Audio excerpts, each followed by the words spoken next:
దేవుని పరిశుద్ధ నామునకు మహిమ కలుగును గాక. దేవుడిచ్చినటువంటి మరో నూతన దినమును బట్టి, నూతన తరుణమును బట్టి దేవునికి వందనాలు, స్తోత్రాలు చెల్లిస్తూ వేకప్ విత్ గాడ్ ద్వారా మీ అందరికీ మా శుభములు తెలియచేయచ్చు ఉన్నాము. ఈరోజు మన అంశము కౌన్సిలింగ్, సలహాలిచ్చుట లేక గృహాలను కట్టుట. ఈరోజు మన వాక్యము మత్తయి సువార్త 5వ అధ్యాయము 9వ వచనం. మత్తయి సువార్త 5వ అధ్యాయము 9వ వచనంలో ఇలా వ్రాయబడి ఉంది: సమాధానపరచువారు ధన్యులు, వారు దేవుని కుమారులనబడుదురు. ఈ సమాధానపరచాలి అన్నట్లయితే దీనికి కావలసినది కౌన్సిలింగ్ అంటాం. సరి అయిన రీతిలో అర్థం చేసుకుని, పరిస్థితులను అర్థం చేసుకుని సమయానుకూలమైనటువంటి సలహాలనిచ్చి సమాధానాన్ని చేకూర్చటం.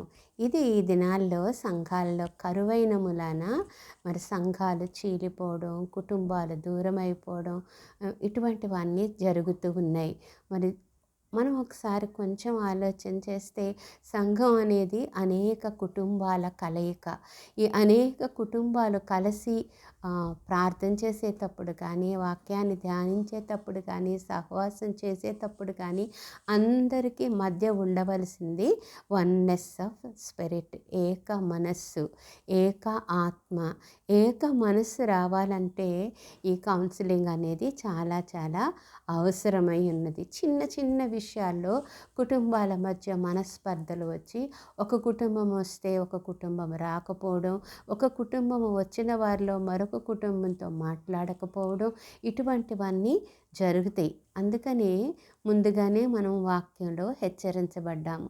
సమాధానపరచువారు ధన్యులు, వారు దేవుని కుమారులనబడుదురు. మన పరిశుద్ధ గ్రంథంలో చూసినట్లయితే చాలామంది ఇలా సమాధానపరచిన వారు మనకు కనపడతారు. దెబోరా కనపడుతుంది. నామానుని సమాధానపరిచిన వృద్ధుడైన కౌన్సిలర్ కనపడతాడు.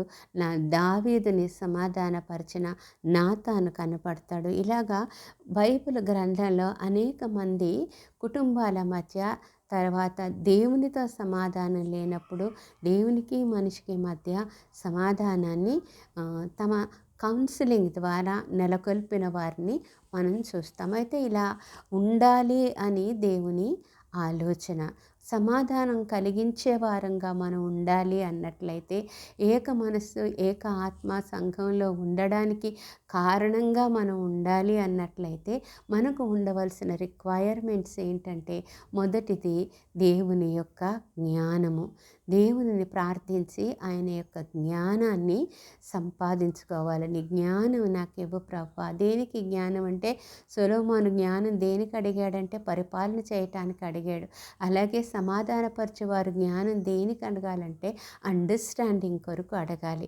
ఎవరి మధ్య ఈ మనస్పర్ధలు ఉన్నాయో వారి మధ్య సమాధానాన్ని నెలకొల్పడానికి కావలసినటువంటి అండర్స్టాండింగ్ ఇమ్మని అడగాలి. రెండవది, సమాధానపరచువారికి కావలసింది ఏంటంటే ధైర్యం. మూడవది అభిషేకము. నాలుగవది ఆ మనస్సు, భారము.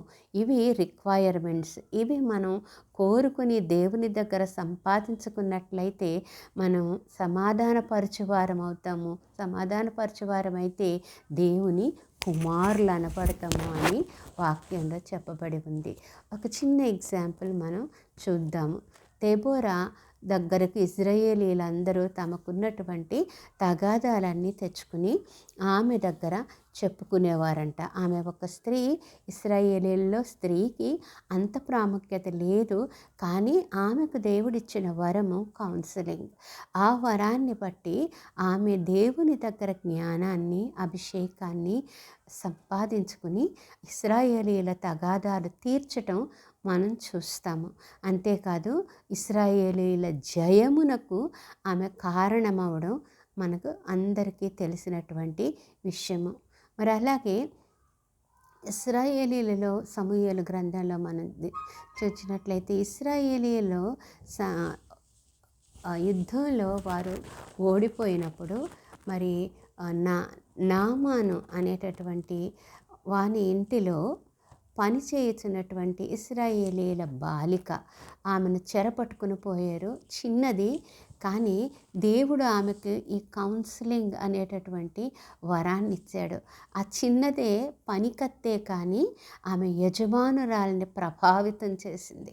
ఎంత ప్రభావితం చేసిందంటే, నీవు మా దేశానికి పోయి ఎలీషా ప్రవక్త దగ్గరకు పోయి మన యజమానుని కొరకు ప్రార్థన చేయించినట్లయితే బాగవుతాడు అని చెప్పినప్పుడు ఆమె మాటల్లో ఎంత శక్తి ఉందంటే, యజమానురాలు పని మనిషి మాట విని తన భర్తను కన్విన్స్ చేసి ఆయనను రాజు దగ్గరకు పంపడం.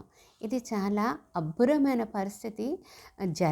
జరగడానికి ఆస్కారం లేనటువంటి పరిస్థితి. కానీ సమాధానపరిచే వారికి ఉన్నటువంటి ధైర్యము, జ్ఞానము అటువంటిది. దేవుడు ఈ చిన్న బాలుని వాడుకొని నామానును స్వస్థపరిచినట్లుగా మనం చూస్తాము.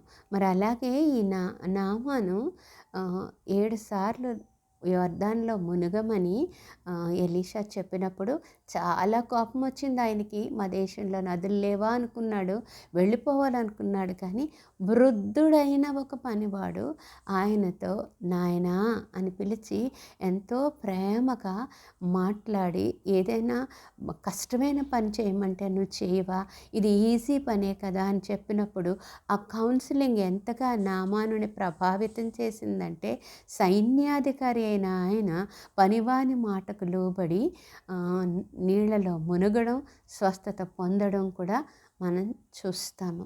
మరి అలాగే దావీదును చూచినట్లయితే, దేవుని ఎదుట పాపం చేసి దేవునికి దూరమై సమాధానాన్ని కోల్పోయినప్పుడు దేవుడు నాతాను అను ప్రవక్తను దావీదు దగ్గరకు పంపినప్పుడు దావీదు ఏం చేశాడు?